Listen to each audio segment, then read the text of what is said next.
texto que nós escolhemos para estar falando nesse dia de hoje, da ceia, é o texto que se encontra em Lucas, capítulo 21, e os versos 36, 34 ao 36. Tá bem?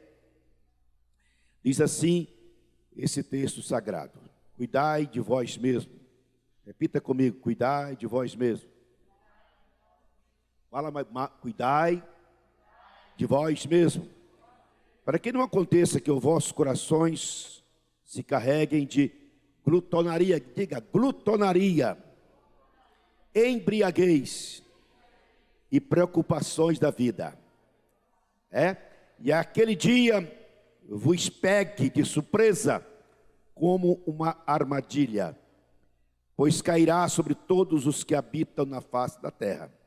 Vigiai em todo tempo e orai para que sejais considerados dignos de escapar de todas essas coisas que acontecerão e de estar de pé diante do Filho do Homem. Este é o texto que nós falamos de manhã, e nós falamos de manhã só para a primeira parte, olhai por vós mesmo. Eu queria dar sequência, aproveitando essa belíssima expressão sagrada, para a gente extrair uma palavra de bênção, de edificação, de exortação para vocês. A ideia do texto inicial é essa expressão: cuidai de vós mesmo. Essa expressão nós amamos, é esta, e eu queria que você repetisse ou dissesse para o seu irmão ao lado assim: você é o principal responsável por você. Vai falar? Você é o principal responsável por você. Então, você deve ter uma preocupação, deve ter um cuidado, deve ter uma cautela, de saber que você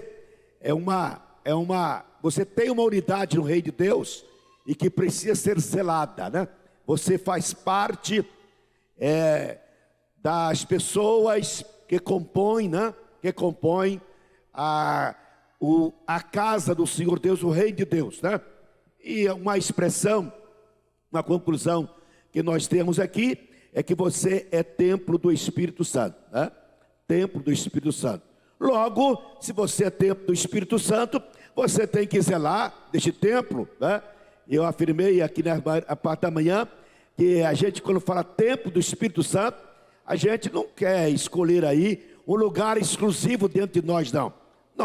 O nosso ser, corpo, alma e espírito, nosso ser, ele é chamado para dar glória a Deus. Você tem que glorificar a Deus através do seu corpo, da sua alma e também do seu espírito, Do seu espírito, Esta é a advertência que nós encontramos aqui.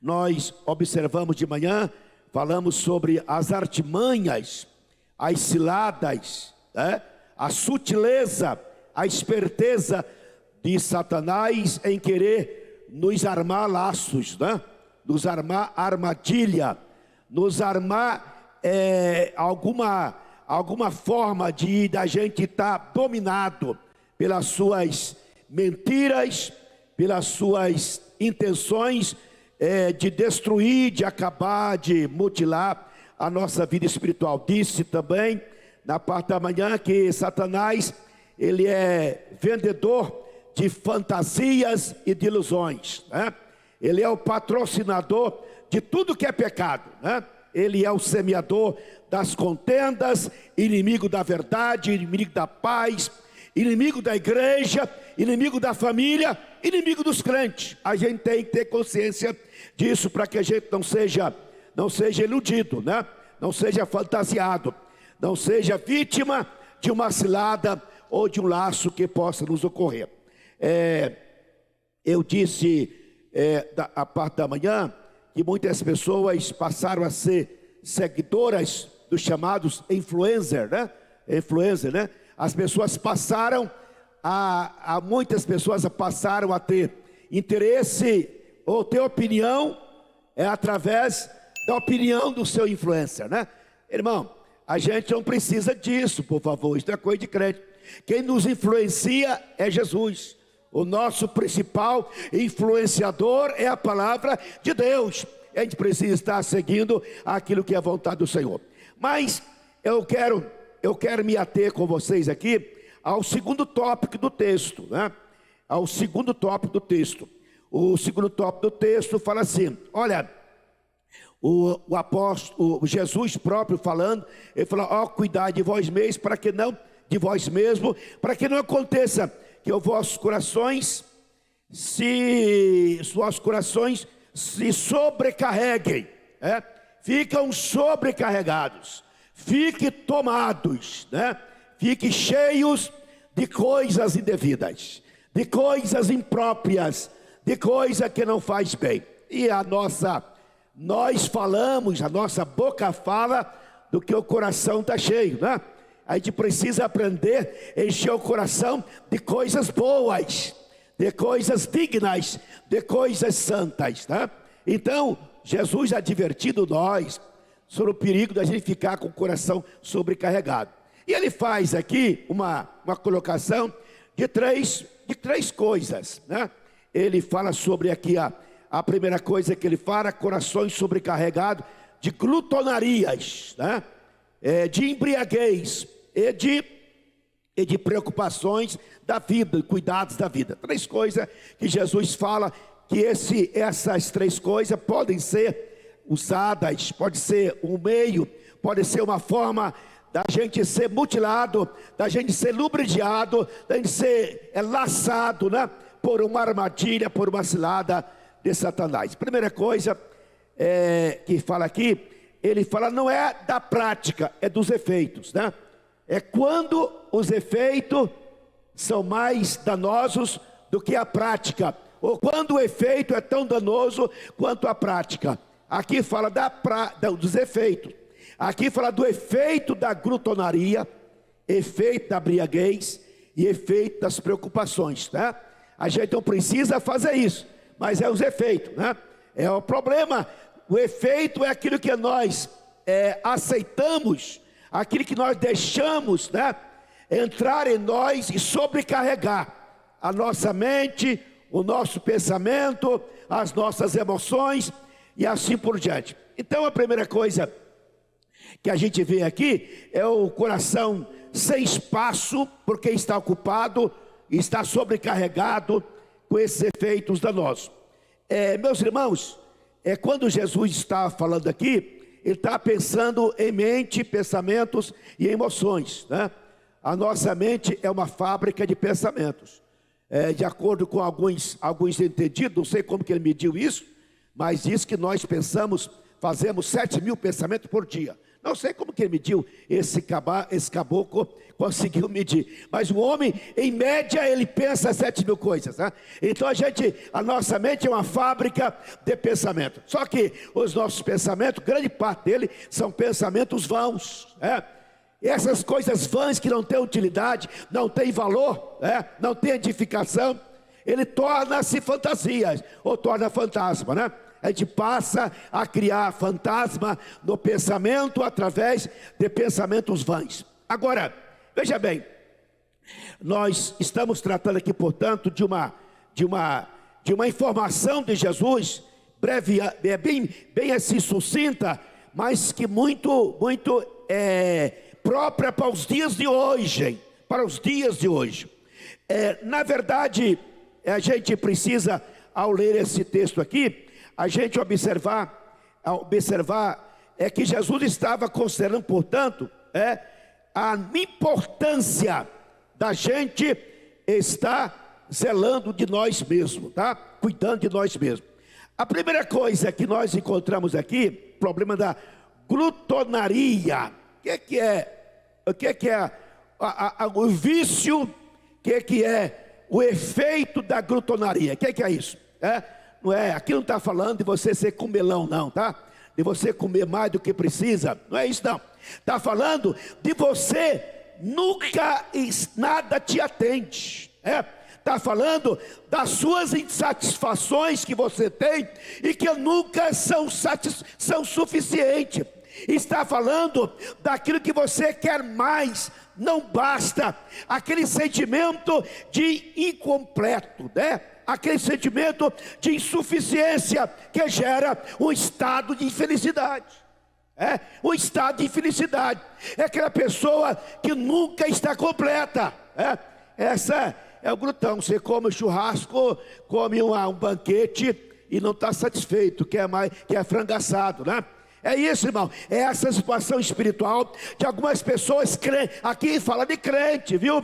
De crente que estão esperando a volta de Jesus, que participam da ceia, que vem à igreja, que lê Bíblia, que são membros da igreja, mas como crente são incompletos, são insatisfeitos, essa insatisfação e esse sentimento de incompletitude, isso na verdade é resultado de algum laço, de alguma armadilha, de algum pensamento vão que Satanás permitiu colocar no seu coração e sobrecarregou você disso aí, Porque a gente como crente, como servo de Jesus, a gente como membro da igreja do Senhor, nós não temos direito de ficar insatisfeito, Jesus é a nossa satisfação completa. Jesus complementa tudo que me faz falta. Ele é para a minha vida toda a felicidade. E crente que é crente não tem direito de viver infeliz. Nós fomos chamados para viver a bem-aventurança da fé em Cristo Jesus. Amém? A segunda coisa que nós temos aqui é o efeito da embriaguez, Embriaguez, que é o efeito da embriaguez, é ficar bêbado, O efeito da embriaguez é ficar bêbado. Pensa um bêbado aí, imagina no bêbado. É isso aí que está falando. O que é um bêbado? Um bêbado é aquele camarada que está sem rumo, está sem direção, não sabe para onde vai, não sabe de onde vem, não sabe o que é, não sabe o que mora, não sabe o seu nome e assim por diante. É pessoas sem controles emocionais. Embriaguez é falta de controles emocionais. Aí quando você perde esse controle emocional, você fica sem o comando da sua vida, E a pessoa sem esse controle emocional, a pessoa vive uma vida fora da realidade, Fica falando e fica sentindo igual menino. Por favor, nós fomos chamados para viver a realidade da salvação, os benefícios da fé, a alegria do Espírito Santo, o conforto da paz de Cristo, e como tendo isso, eu sei quem eu sou, sei para onde vou, sei por que estou aqui, sei o meu nome, sei de quem eu sou filho, sei o que é céu, sei que é Deus, sei o que é passar, problema, dificuldade, mas sei que o meu Redentor vive e por fim me levantará sobre a terra e Ele comigo, eu sou mais do que vencedor. Amém? A terceira colocação é com relação a preocupações da vida. Eu acho que todos nós temos preocupação. Um tem mais, outro tem menos, Mas todos nós de alguma forma somos preocupados. Nós preocupamos muito. E é normal que preocupe. Se você não preocupar, você também está errado. Mas o problema é o excesso de preocupação, O problema é a preocupação fora da medida. O problema é a preocupação que ofende a fé, ofende a confiança, ofende a presença de Deus, Paulo falando assim, olha, eu queria que vocês, quem fosse solteiro, ficasse solteiro, quem vendesse, não vendesse mais, quem usasse esse mundo, usasse como se não fizesse diferença, mas eu queria que vocês não tivessem, preocupação, Na verdade, a vida, meus irmãos, a vida de família, a vida empresarial, a vida pessoal, a vida, enfim, a nossa caminhada, a nossa jornada é uma jornada preocupativa. e é normal que nós preocupemos. Agora, o que não é normal é que a preocupação tome lugar da paz do Espírito, que a preocupação tome o lugar do conforto de Deus, que a preocupação tome o lugar da fé, que a preocupação traga dúvida, que a preocupação tire de nós a alegria e a beleza de estarmos na presença do Senhor Deus. Eu não sei se você está aqui, mas a sua cabeça está aqui, mas a sua cabeça está lá amanhã, né?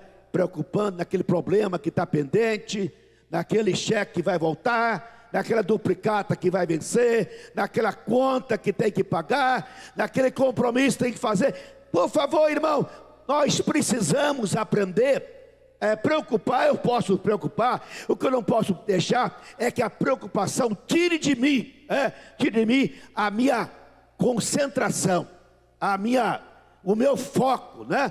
A minha mente, o meu pensamento na pessoa de Cristo Jesus. Amém? Então nesta noite a nossa palavra é assim: olha, estas coisas vão acontecer, é normal. Agora vigiai em todo tempo e orai para que sejais considerados de escapar dessas coisas. De escapar destas coisas, né? Para que vocês possam estar de pé diante do Filho do Homem.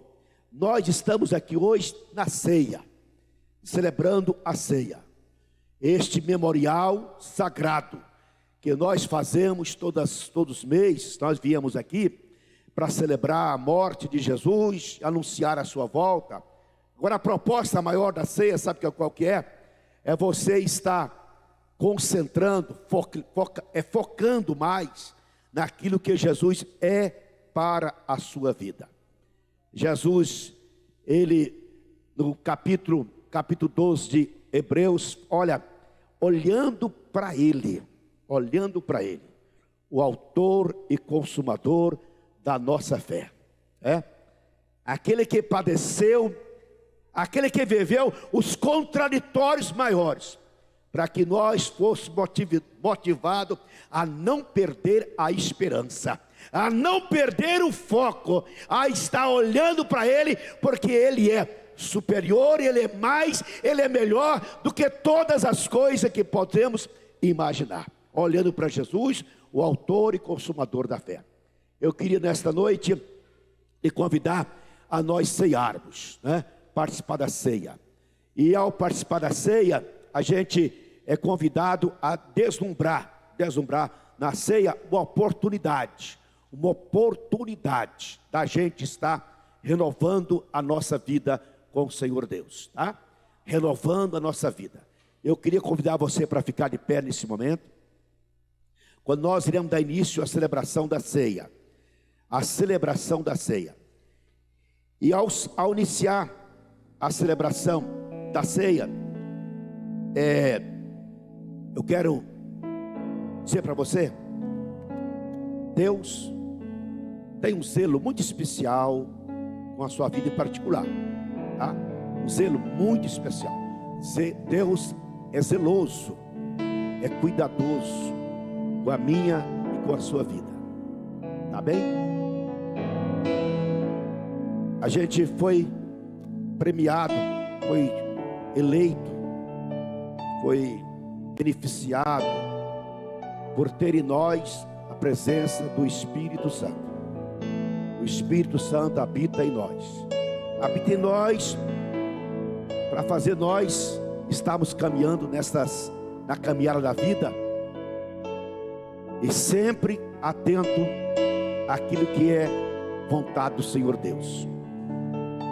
Eu queria, antes de você ceiar, quando eu falo assim, você é o principal responsável por você mesmo, é porque a gente tem, às vezes, nós temos às vezes a falha de aceitar o que a nossa mente diz para a gente. Eu disse de amanhã que a minha mente mente. A minha mente mente. Aí, como a minha mente mente, o diabo sabe disso. E o diabo inventa mentira na minha mente para eu contar para mim. Pior que eu acredito na minha mentira de Satanás, na mentira de Satanás. A Bíblia diz: o coração do homem é enganoso. E aí daquele que confia neste coração, confia no coração, na sua mente, nas suas emoções. Quantas vezes o diabo mentiu para você que você não está salvo? Está salvo nada. Quantas vezes o diabo mentiu para você que você está no caminho errado? Quantas vezes o diabo mentiu para você e você acreditou que você não dá conta de ser o que Jesus quer que você seja? Isso é mentira. Você dá conta sim. Você tem força sim. Você é capaz sim. Você tem tudo aquilo que precisa para você conquistar o prêmio da sua vocação espiritual. Amém? Aleluia. Por isso que a Bíblia diz: tenham a mente de Cristo. A mente de Cristo. Porque a minha mente, ela é poluída, ela é contaminada, ela é estragada. Eu preciso, portanto, colocar na minha mente a mente de Cristo. Porque a mente de Cristo diz para mim a verdade absoluta da sua palavra, da sua vontade, do seu querer. Portanto, o meu desejo, a minha inclinação pessoal, as minhas privacidades, né? Eu disse de manhã aqui que cada um de nós temos coisas dentro de nós que nós não contamos para ninguém. Se contar, você tem 3 eu. Você tem o eu oculto, que ninguém sabe o que tem nele. Você tem um eu escondido, que só você que sabe que tem dentro dele. Mas você tem um eu revelado, que a mídia revela, que o perfil da mídia revela, com a boca alegre, feliz, tem sucesso.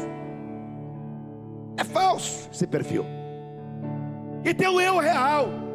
O eu real, esse eu que tem coragem de chegar para Deus e falar: Deus, sonda-me, vê se há dentro de mim algum pecado, vê se há, Deus, dentro de mim algum erro, expurga-me, purifica-me de tudo que é errado, que é contagioso, para que eu seja santo, limpo, purificado na tua bendita presença. A gente, quando fala isso, Espírito Santo, sonda a minha vida, sabe por quê? Porque você tem labirinto de você, dentro de você, que você não vai mais. Tem labirinto da sua alma que você não vai mais. Tem medo de ir. Pensamentos nos labirintos da sua mente que você não consegue mais lê-los de vergonha. Aí você tem que pedir: Espírito Santo, sonda a minha vida, sonda a minha mente, meu coração, minhas emoções, e varra. O Espírito Santo, como aquela mulher da dracma perdida, ele entra na sua casa espiritual e começa a varrer toda a sujeira, fazer uma faxina de todo o pensamento vão, de toda a emoção errada, de todo conclusões e ilusões, fantasias da vida. Aí ele traz aquilo que é ruim, aquilo que é lixo, aquilo que é nódoa, aquilo que é perverso, ele limpa. Aí ele deixa. Agora você vai sentir a glória de Deus na sua vida. Aí você vai sentir o Shekinah de Deus na sua vida. Aí você vai sentir o céu manifestando dentro de você. Aí cumpre-se para nós aquele versículo: rios de águas vivas fluirão do nosso interior. Aleluia, glória a Deus. Nesta noite a proposta é essa: deixa o Espírito Santo sondar a sua vida e trazer à tona tudo aquilo que está atrapalhando você deslumbrar, você vivenciar você ter a realidade do que a glória de Deus. Não é fantasia a glória de Deus, é uma realidade. É uma glória, a glória de Deus é uma realidade. A proposta de nós estarmos aqui na igreja hoje é trazer o céu outra vez para dentro de nós. Que os céus manifesta no seu coração nesta noite, que os céus manifesta no seu espírito a sua glória, aleluia, para que você saiba que dentro de você habita, que você é de fato o templo do Espírito Santo.